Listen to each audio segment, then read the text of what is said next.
Anyways, welcome to Capital Tiger Bay for a late June afternoon. In the spirit of the debates, which I'll come back to, buenas tardes to everybody. That means good afternoon. And that's the extent of the Spanish that I'll be using today. I want to thank Congressman Lawson for coming in today. Barney Bishop will be introducing him shortly, and you'll be able to hear from the Congressman exactly what's happening in Washington. Because you never see anything, you never really hear about it. But I'm glad to see all of you here. It was a late night for some because they watched the debate. By a show of hands, how many watched the debate Wednesday or Thursday night? Okay, a good number. So we learned something, right? Joe Biden can stay awake past 9 o'clock. And Mayor Pete's bedtime is actually after 9 o'clock too. Barney Bishop, who will be introducing our speaker, is an outspoken advocate for a free enterprise system, native Floridian, and an Eagle Scout, which I'm assuming you got many years ago. Yes, sir. Yes, sir. He's president of Barney Bishop Consulting and also president and CEO of the Florida Smart Justice Alliance. Barney, why don't you come up and introduce the Congressman? Thank you all very much.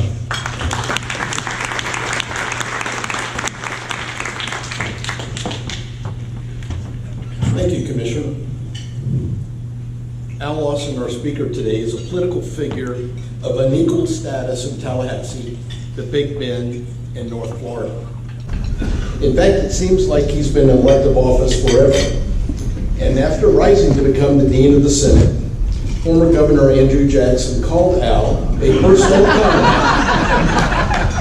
personal confidant who has given me great advice on how to handle the war with the Seminole Indians and where to place the capital of the state. Seriously, I've known Al for a long time. That was my one opportunity for humor. That's it. I'm leaving him out on top. I've known Al for a long time. Al's been a good friend of mine, and Al, he is just like John Kennedy. He's a pragmatic politician, which is no pejorative in my book, who has sought common sense solutions to intractable problems that confront us every day. The worst thing I think that someone can say about a politician is that they're a career politician. And yet that has never stuck to me throughout his career. It's never stuck to him, throughout his career. It may be because we all have to look up to Al, but he is a genial giant of a man who wants to make something happen, and isn't that what we elect people to do to begin with? The other epitaph that people often say about politicians is that they don't do what they say they're going to do. But Al has a history of talking and walking the same line, and he's able to accomplish that because Al looks at issues as the people's business, not necessarily along rigid partisan lines.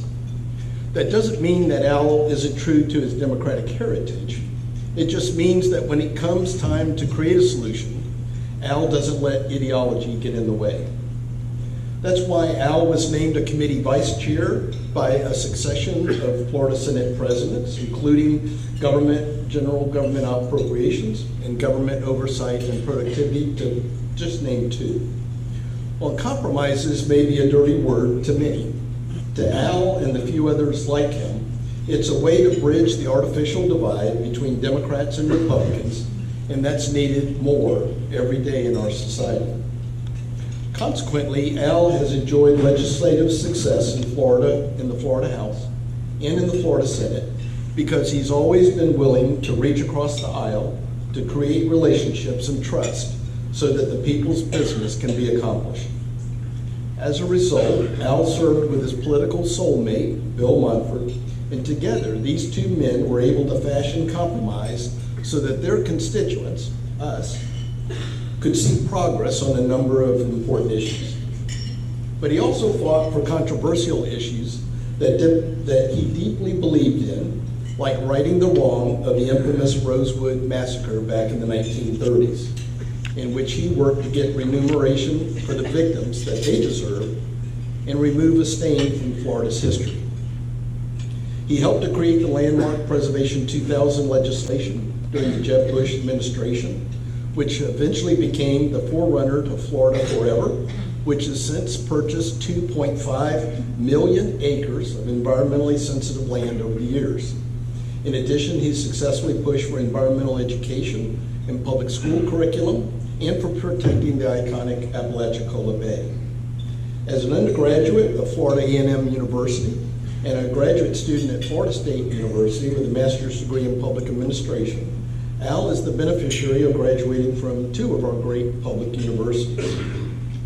His participation on the FAMU basketball team taught him about the value of teamwork, and working together to achieve a goal, and later he mentored other young men as an assistant basketball coach at FSU. In the U.S. Congress, he's been appointed to serve on the House Financial Services Committee and the House Agricultural Committee, and yes, last year he was named one of the most active freshmen by Quorum Analytics. He has fostered a solid working relationship with Republican Congressman Neil Dunn of Panama City, and together their bipartisanship is the hallmark of what we desperately need in the nation's capital. But you know what's the best thing about Al? In all these years, I've never seen him without a smile on his face. His demeanor, his positive attitude, his love for people and public service is why he's still married to his college sweetheart, Dolores Brooks, has 2 wonderful children and 4 lovely grandchildren.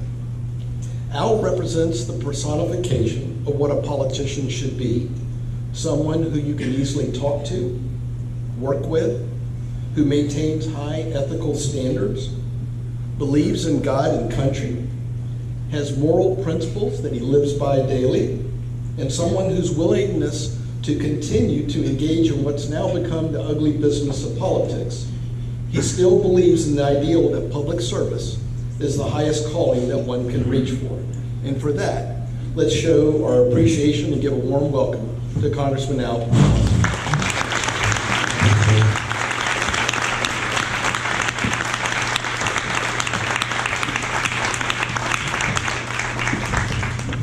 Good afternoon. I'm Justice Mike for ordinary people.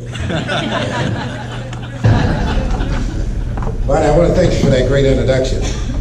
And that introduction reminded me of the guy that was introducing another guy and said that the guy had made $1 million in oil.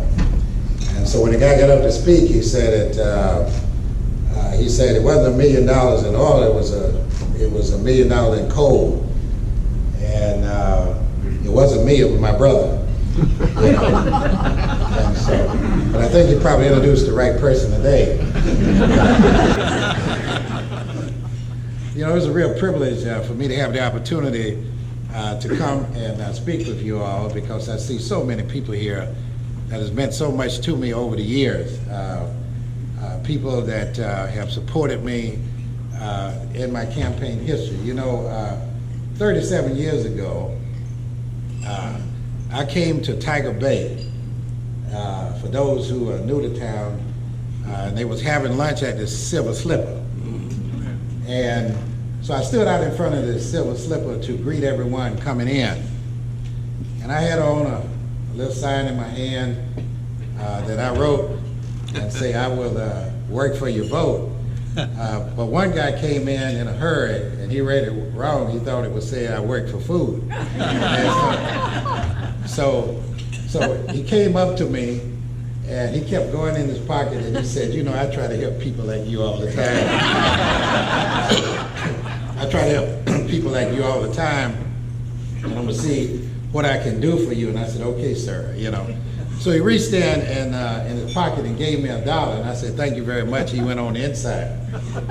Faith would have it that when I got in, he was sitting right up front, and he kept looking at me. And I said, I'm not gonna give you that $1, man. You know, hey, on a serious note, I grew up in the country, and I read a lot of books, and I always wanted to go to Congress. Also, while I was in the country, I also wanted to run away from home and be in the circus. I never dreamed that I could be in both of them at the same time.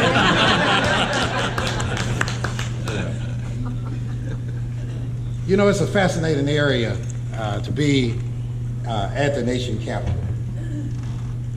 And I can tell you that I had a little bit of a problem adjusting when I got there because I didn't understand how partisan it really was and how people didn't really speak to each other. And you're at the nation capital, there's a lot of things going on in and around the world. And this way the problems are solved. And so the first couple of weeks there, I said, well, maybe I'm in the wrong place. Some of the people who helped me the most was Republicans that I had served with in the House and in the Senate. They wanted to make sure that I got a justice when I was up there. In fact, I was spending so much time with them until one day Nancy Pelosi came down and said, Al, I'd like to see your voter registration card. I'm not sure you're a Democrat.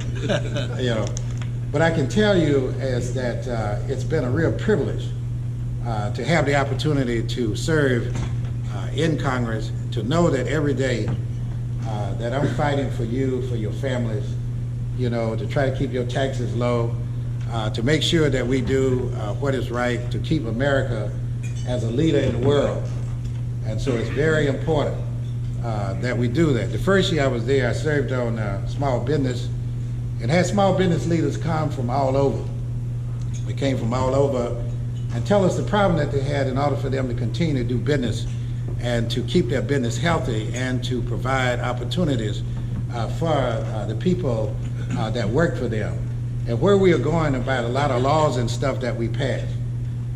Because I was trying to explain to them that the reason I came to Congress is to make sure that people have access to affordable health care, to make sure that we keep their taxes down low, and to make sure that we do something about student loan debt, because so many students, I live up there around a lot of millennials, and they all have a lot of student debt, and they talk about it, you know, and so one day I was on the elevator coming down from the 6th floor, and I noticed, I said, well, you know, one of the things up here, I grew up with dogs, but I noticed everybody up here got dogs, and so they said, yeah, so the lady said, where are you from? And I told her I was from Florida.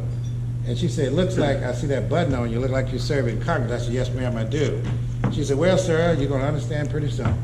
The only friend you got up here is a dog. And so that set the atmosphere of what is so important in Congress. In order for you to get over that divide, you're gonna have to work with people with different philosophies, different concerns, all over the spectrum when it's 400 and some of you, you know, in that chamber. And then try to see what are you going to do about the Senate that moves slow and deliberate, unlike the Senate, Bonnie in Florida, you know, we've always the lead there. Some of you probably say, well, do Democrats and Republicans really communicate? Well, the ones that I'm around, we do communicate. And we communicate, I guess most of y'all see is what happened just before we left from up there last night when we passed that $4.5 billion voter security package, and some members did not want to really vote for it simply due to the fact that it didn't have all of the major components in it that would keep people from using the money any kind of way they want to. But I've learned that in Congress you use money any kind of way you want to, and the Congress and the President always practice deficit spending, you know, and you wonder why we have trillions of dollars in debt, and that's because it's understood that that's what they're going to do up there. And for this next fiscal year, the deficit is going to be increased by about another 1.2 or 1.3 trillion dollars, and that's the way it works up there. In terms of balancing the budget, when you hear politicians say we're going to balance this budget, we're going to balance the budget, that doesn't happen when you get to Washington. You know, the hardest problem that I've had this past year, we're trying to get a disaster relief bill out. We passed a disaster relief bill 3 times in the Senate, in the House, but it took the Senate 8 months before we could get a disaster relief bill out. 19.1 billion, which affects North Florida and other areas. And with all the timber and stuff that we have down in North Florida, they're just waiting for the lightning to hit and start probably one of the worst forest fires that we had, even more than in California. So it's critically important that we pass that bill out of there, and the president signed it into law, and now we just got to make sure that the funds are used in the right direction. You know, as most of you knew, that I grew up in basketball and playing sports, and then ended up having the opportunity to even coach sports. So one day, the coaches, the football coach and the basketball coach, was sitting around, and they were trying to determine who had the dumbest athlete. And so after considerable amount of debate, they decided to call the athletes to their office. So the basketball coach said to his athletes, he said, "Hey, Joe, I want you to go down to my office and see if I'm there." He said, "Okay, coach," and so he left out. Football coach said, "If you haven't seen anything like this, let me call John," and he'll say, "John, so here's 50 cents. I want you to go downtown and buy me a new car." He said, "Okay, coach." And he took the 50 cent left. The two athletes met in the elevator, and the coach said, "Can you believe that guy? I'm sitting right here, and this guy is going down to my office to see if I'm there."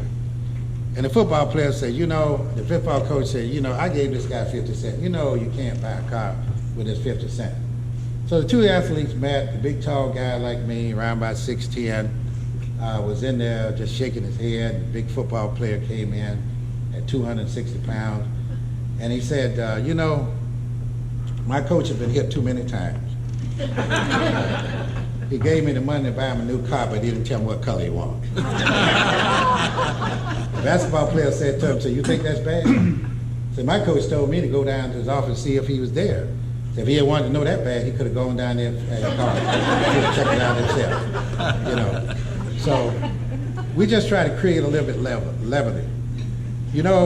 We had a continuation of tax cuts, and those tax cuts affected the wealthy. But the people who are paying for the tax cuts are the middle class. So we have to put more emphasis on the middle class so that the people in the middle class can get a break. They carry America. All of the programs that you see out there that benefit those who are less fortunate are being paid for many of you in this room, unless you are very wealthy. You're paying for all of these programs, and America owe it to you to really make sure that you get a tax break, because your kids have to go to college, you have to earn a living, and you need affordable health care. And affordable health care was one of the things that I wanted to fix with the ACA, but I found out it was real difficult. So did the president. As many times that he tried, maybe voted to repeal the Affordable Care Act maybe 20 or 30 times, but it did not work. The reason why it did not work is because you have millions of people, over 40 million people, for the first time have access to affordable health care. And that was something like almost buying 4 million people almost in the state of Florida. And so that becomes very critical, that health care. So the president now says that he will come up with another package if he is reelected. And it is critically important that in the richest country in the world is that people should have access to health care. Really what prompted us passing this bill for the border security are really the pictures that y'all saw on CNN. When you saw a father and his daughter who had passed away trying to find freedom in America, and that picture was highlighted every place, and so it was very difficult not to vote to help the situation out. When you've been to the border, as I have, you would know that it's a terrible situation there. America is a country of immigrants, and we need to do it better.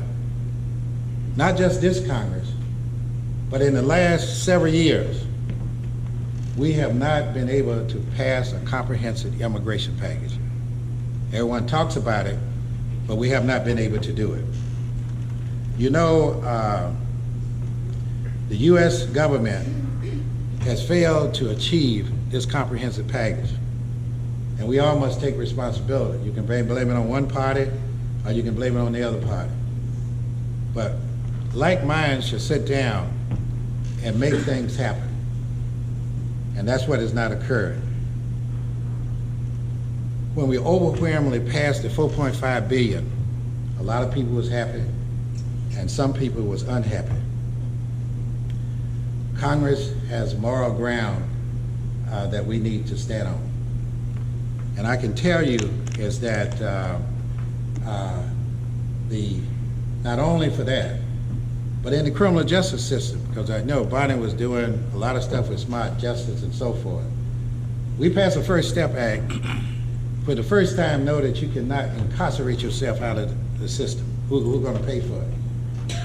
Anytime in Florida and other places where you spend more money on criminal justice than you do education, we have a problem. So some of these minor areas, people who have been locked up, since 1987 for drug-related offenses and so forth, we can no longer afford to do that. We have to have a little bit of smart justice so that we can make sure that it really works and we give them the opportunity to be reunited into their communities and so forth. I learned a long time ago when I was traveling through the Panhandle on all the rural communities that I represented, is that when people are released from our institutions, most of them are going to stay within 50 miles of those communities. You don't think that they leave here, they're going back to Miami, they're going back to this place. They're not. They're going to stay within 50 miles. So our business community have to have new ideas of how you incorporate people, give them jobs, and make them productive citizens to keep them out of our institutions because we can't afford to pay for them. That is the first step, and most Democrats and Republicans who are experiencing the same kind of problem in their communities voted for that $75 million.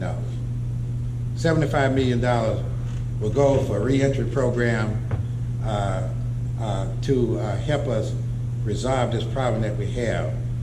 For those disparities that exist in sentences between crack cocaine and powder cocaine, and 4,000 prisoners were released early because of that.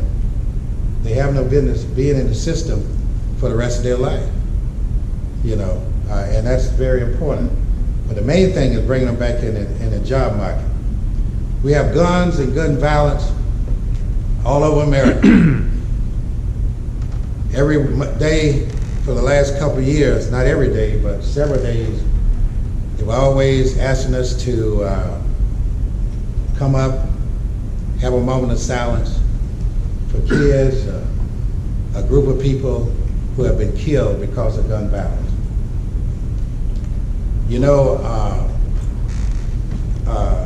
It's not so much, because I grew up with guns in the country, hunting, but a lot of things that we have with assault weapons, there's no place for them on the streets that you use in walls all over the place. But people are afraid. They're afraid to make a decision. What I have found out in Congress in getting there is some of the things that you don't know that I probably will tell you about a little bit today. First of all, we have about 100 members sleeping in their office every night. And they sleep in their offices every night simply due to the fact that they can't afford the cost of living in D.C. and be able to take care of their expenses back home. So they told me about sleeping in the office. I said, the sofa is too small. I have some back problems, so I can't do that. But they sleep in the office. And the problem that we have right now, when staff come in, sometimes too many of them are walking down the hall in their PJs, and they have to go to the gym to take a shower. The other thing that really got me about Congress when I first got there, and believe me, I still want Evan Jackson to still send money to my campaign, but you spend an inordinate amount of time raising money for the next election. All the new freshmen that's come in, when they go vote and leave the committees, they spend so much as 40 hours a week calling for money. And most of the time you don't know that, but that's what they do on Democrat and Republican side. Spend all this time in raising money instead of spending more time in trying to have good legislation and things that we can do is out of control. So you gotta find out how you're gonna really deal with it. You know, time you get elected, we got a new group in, they're trained and they spend all this time calling. One person told me, I was talking to one young lady, and she told me she had spent 40 hours between Monday and Thursday and calling 40 hours. Now, can you imagine if she had spent 40 hours on meaningful legislation? Well, that's the nature of D.C. You know, we always heard this philosophy that D.C. is broken, and it is broken. There's not many voices up there like myself who haven't been there a long time. Like I tell them, don't be afraid of this. You know, this is only temporary. But to some people, it's not temporary. It is their lifelong job. And because of their lifelong job, they approach it in different ways. When I was in South America, meeting with the president of Brazil and Argentina and Honduras, it was almost no difference. A lot of things that we couldn't do in terms of trade, trying to put America at the forefront in trade in those areas, because the Chinese was eating our lunch over there. They was waiting on the next election before they could really do anything. But we want to let them know that we still wanted them to shop with our farmers, you know, and because we really want to stay good with them. We couldn't get in Colombia, probably glad we did, but in a lot of the countries, you need to see where we stand in the world in terms of economic development, economic growth, in terms of our ability to reach out into these areas. And I can tell you, we have sponsored many, many pieces of legislation, and I have, to help our veterans who have given so much on the front end to give us the quality of life and freedom that we have here in America. Sponsor a bill to give them incentives and tax breaks to go into business. You know, trying to build new facilities for them in the area of Jacksonville. You see, this district stretches over 240 miles from the Chattahoochee River to the St. Johns River. There's two major cities in there, Tallahassee and Jacksonville. Majority of my district is in Duval, so that presents a problem. The problem is there's going to be always somebody running from Duval. Yeah. But there's a lot of rural communities that are in between. And in those rural communities, they experience the same kind of situation that we have here, where they all in it together. They want a quality education for their kids, they want jobs, they want affordable health care, they want the same kind of thing. I can identify with a lot of veteran issues down there because my father was a disabled veteran. You know, and I know all the trips making to Lake City and to Gainesville, all those years and stuff. And we have the largest number of veterans, you know, in the Duval area. Very significant. A lot of things that are happening.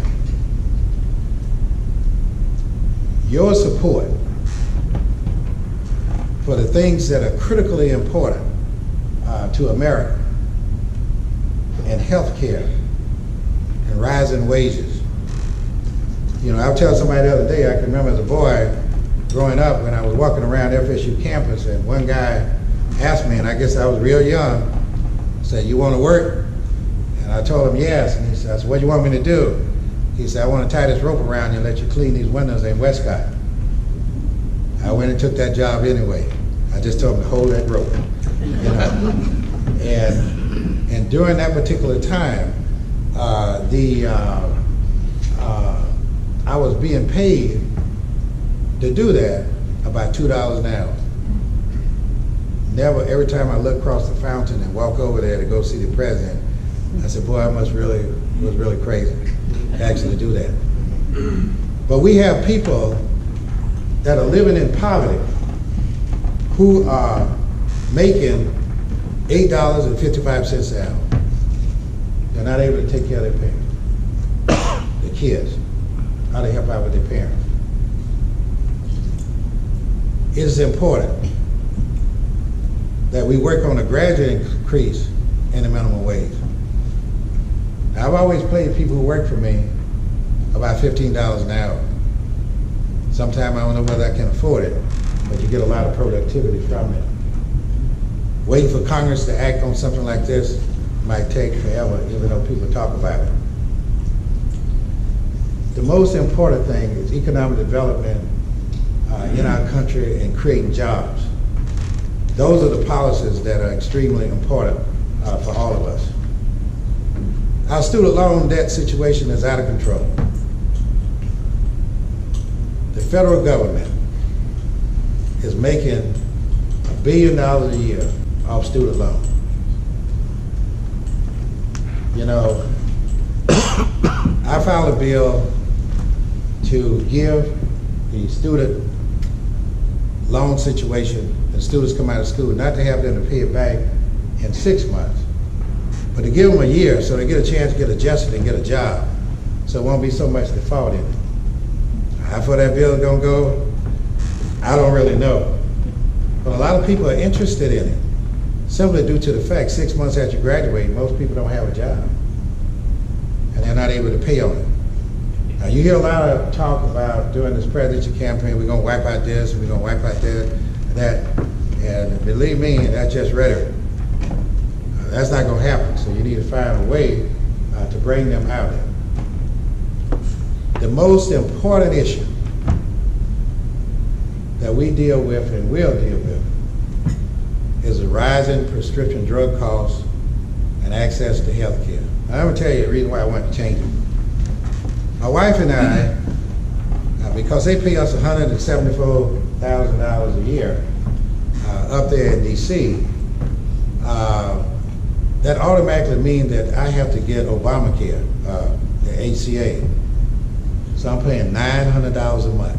Some people think Congress get free health care. I pay $900 a month for health care. And I told them about this when I went there, the higher income is paying for the lower income. And that's what really happened. You know, and I had to check it out to try to make sure, but that's the way it is. And so there's a lot of adjustment and things that need to be changed to make sure that we change a lot of this. You know, you're going to see more and more debate on the student loan. People say they're going to be free, it's going to be this and that, but that's not going to happen. We need to make sure we always provide people with help with pre-existing conditions. We need to make sure it's affordable.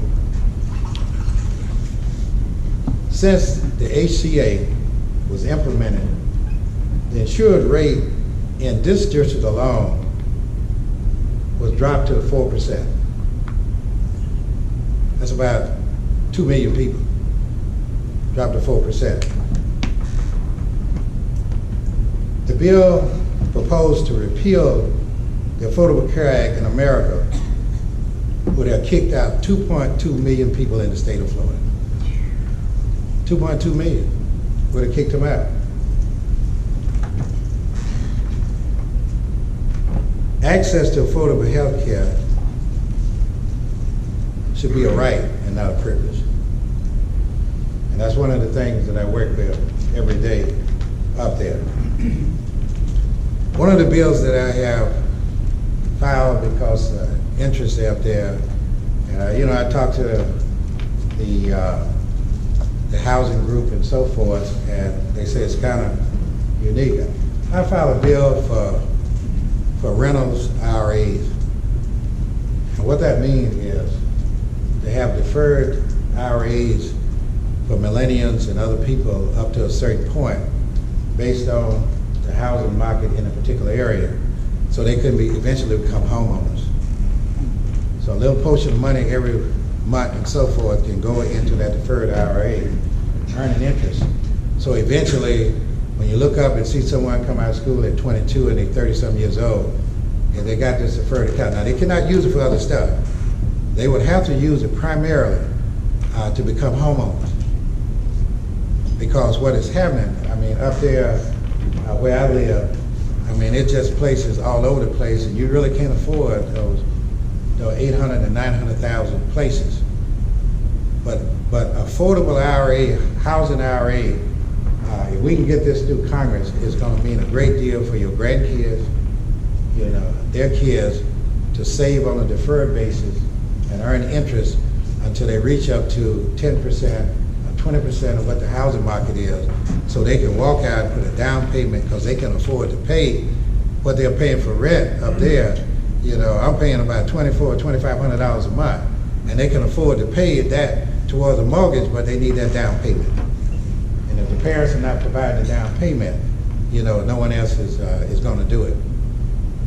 I am so happy to have all of you here to get a chance to say a few words to you.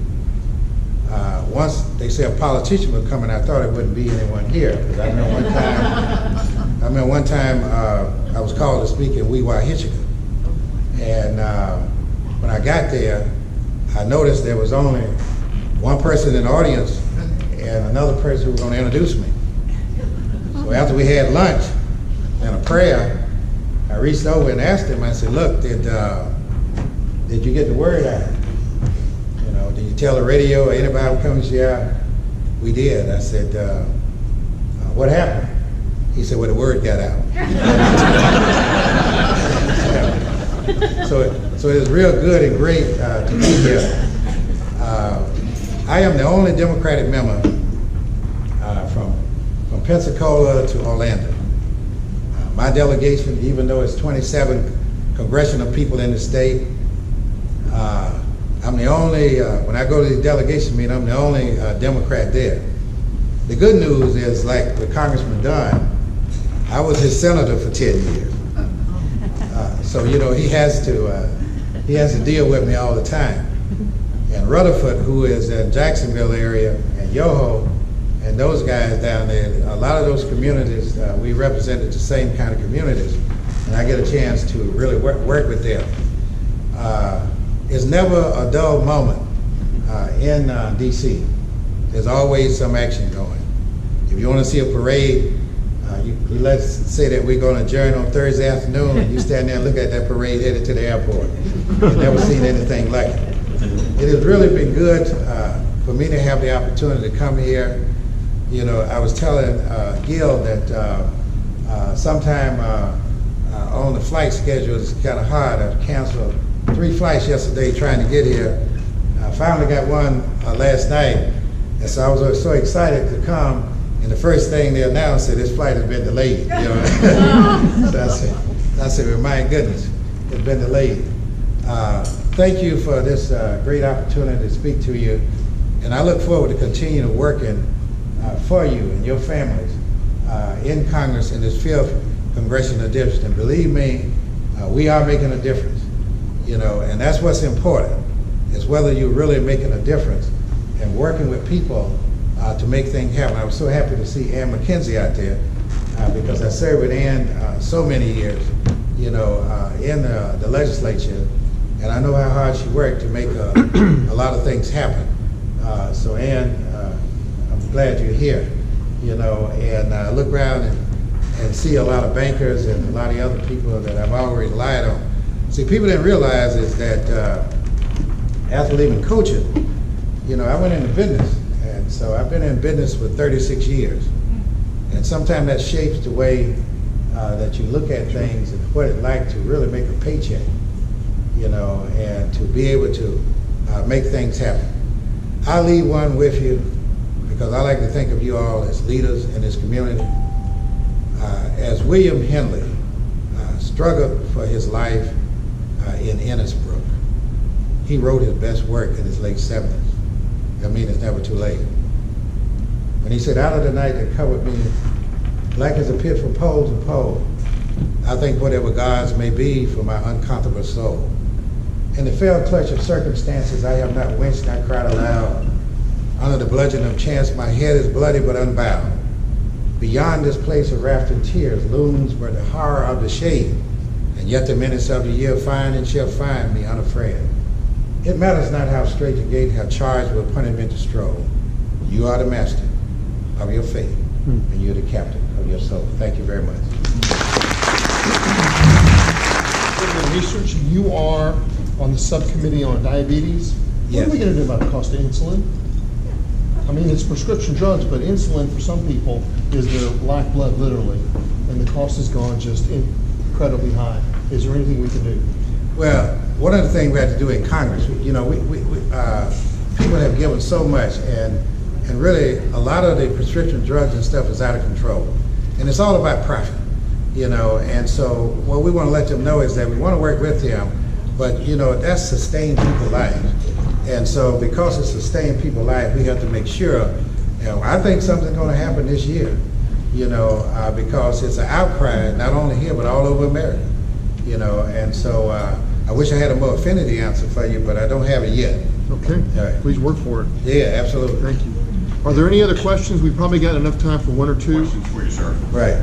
First question, could you give us kind of an anecdote of while you were working on the disaster bill, things that we don't really know? And then the other one would be, how did you and Congressman Neil Dunn not take a bat to the 3 Republicans that held up the bill during the last bill? And so when everybody left, you know, we thought for sure that the bill was passed. And so the guy from Texas and the guy from Kentucky, you know, that was really bad because we kept telling people, I kept calling down here to some of my farmers and tell them, say, we just passed the bill, y'all gonna be okay. And they call back and say, yeah, you might be on a plane, but they done derailed it. And so we had to go back. But the first question was about what now? What were some of the internal things you saw? Was there anything heartbreaking or funny or just, you know, dealing with the Senate? Well, it's hard to convince the Senate to do anything, but in my opinion. But what happened is I spent a lot of time talking to Senator Rubio and Rick Scott. Knew how devastated Florida was in the last hurricane, because I had all the flooding down in the Jacksonville area where businesses were closed down for months. And then at the same time, they had traveled this area and saw the devastation that we had at Tyndall, which is a very strategic place for us. And they look at all of the people, and this is critical here, that planted pine trees for retirement, and for their kids to go to school. And to find out that all of those pine trees are laying on the ground with nothing to do. And then to go through Mexico Beach. But Ann, you know, one of the things about Mexico Beach is that all of the homes that was built to the new code after Andrew, they're still standing. You know, and so that's important. A lot of people complain about it, but they're still standing. But other than that, in the House, you had more Democrats and Republicans in the House just needed to come together on philosophy because they understood it, especially people in Texas and California and places like that. And then since we've had all of the tornadoes in Alabama and in the Midwest, it's devastating. One thing I didn't tell you about is that, and I'm going to go to the next question, is people in the Midwest, especially farmers, if we don't subsidize them, they're going to lose their farms after all the flooding. And we have a program to try to get kids to go into agriculture. FAMU, University of Florida, all the 1890 institutions are going to benefit a great deal from the farm bills because we set aside about $50 million to recruit more students into agricultural area, because my goal is that we need to feed America. That is the most important thing, is feeding America. Working with corporations, and I see Commissioner Miners here, who I've had the opportunity to work with, it is so critically important. We might not think about it, but we have schools. I remember when I went with the commissioner some time ago in Tallahassee, where the people in the cafeterias have to put food in their backpacks on Friday because they're not going to get another meal until Monday. That's just how critical it is. So anytime you volunteer and do something and go to help out in these areas, you know, you're really helping people who have food insecurity. So I was so happy to be on the Agriculture Committee and pass that bill. They told me first, they said, Al, you gonna be like Sullivan? He did right. He had an amendment at the last minute that killed the last farm bill. I said, no, I'm not gonna be like that. You know, I said, whatever it takes to get this farm bill out, it's critical. I can't tell you when you drive through Georgia and see all the pecan trees down, all the cotton fields that are hurt and everything there. And probably y'all don't realize we got a lot of cotton in Florida. You know, it's a lot of stuff, and peanuts. They try to tell me Virginia peanuts are better, but I don't think so. Okay, Rick. That's why I came to the mic. I wanted to thank you for your leadership on fighting food insecurity.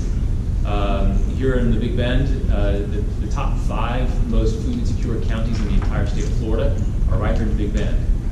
So thank you for your leadership on fighting food insecurity for low-income families, veterans, and helping to strengthen SNAP benefits. So thank you very for your leadership. Question I had, we hear conflicting stories on the level of cohesion among the Democrats in the House. You know, with the new crop of members, AOC and the like, with the others. What's your perspective? How is it a cohesive group, or is there a tension that you see a lot? I was hoping no one asked me that question because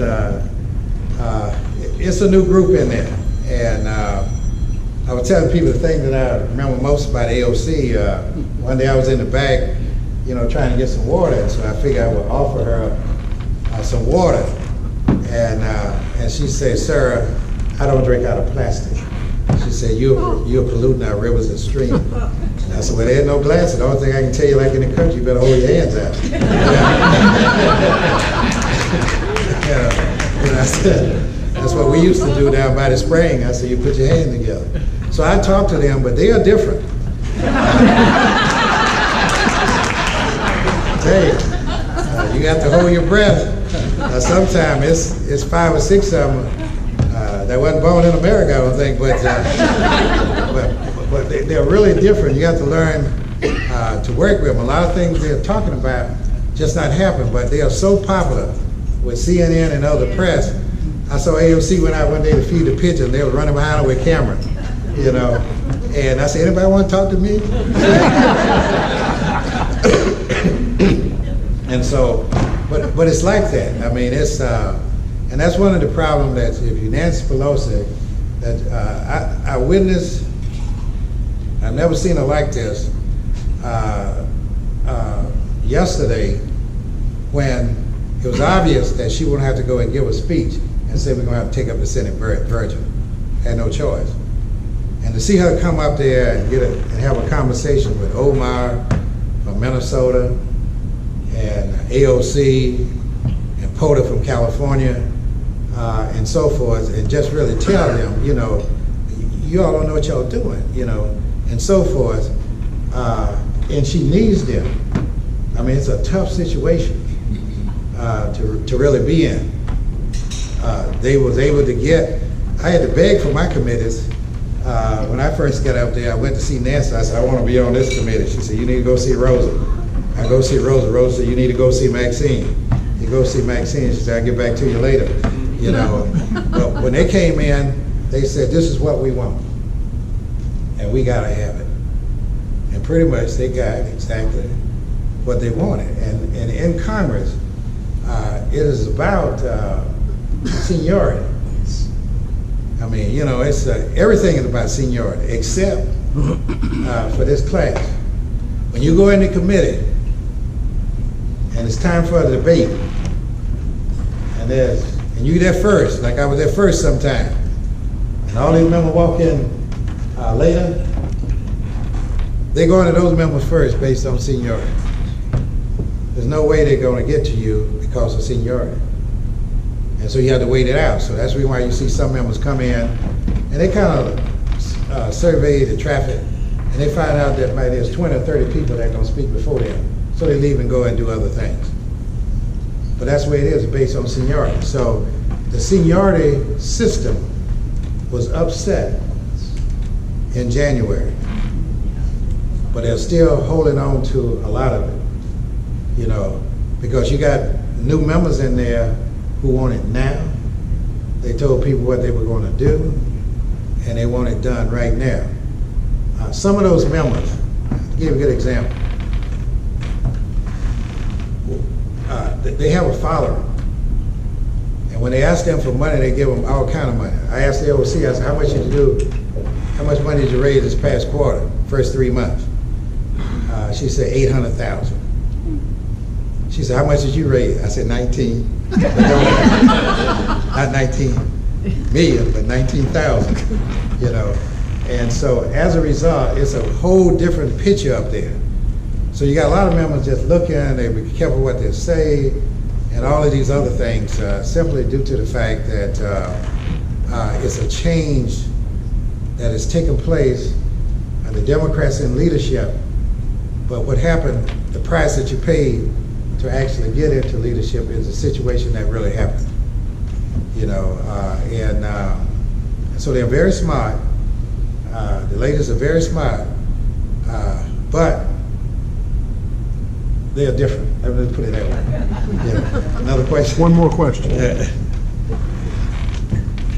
Thank you, Congressman. I'll be quick. First of all, thank you for some work you did with the postal people here in Leon County. Yeah. A lot of areas in the county needed improvement, and since your discussion with them, it has improved. Thank you. Care to speculate on who the last 3 Democratic nominees for president might be? I tell you what, that is a tough question. In fact, I was teasing with a couple of my colleagues that came in with me. I said, look, since it's already 20-something out there, I said, I'm going to run for president too. And I'm going to kick it off in the cafeteria in Longworth. They said, why you want to kick off a cafeteria where I can have some people behind me? There won't be anybody else there. You know, but that's going to have to play out. I mean, it's, but I told them one thing that I know about politics, and anybody in here, I see Mike over here, you know about politics. A lot of people here know about politics. I told them it's only a matter of time before they, and I see Mark Neilmeiser here, he can tell you that, it's only a matter of time before they start fighting each other. They can say everything is cool, yeah, we're going to just stick to the issues. That doesn't work. You saw it happen on the Republican side, watch what happened on the Democratic side. It's just no way. They go back and find stuff on you 40 years later. And they bring that stuff up, and you're not expecting that. You know, Biden got hit so hard, it was unreal.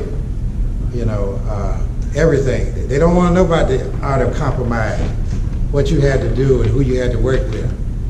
You know, by the time these debates go on and on, you're going to see, so where Al told us, but they're going to fight.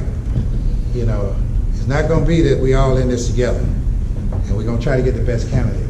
Everybody want to win, and they want to step up on the next person in order to be able to win, and that's what you're going to see.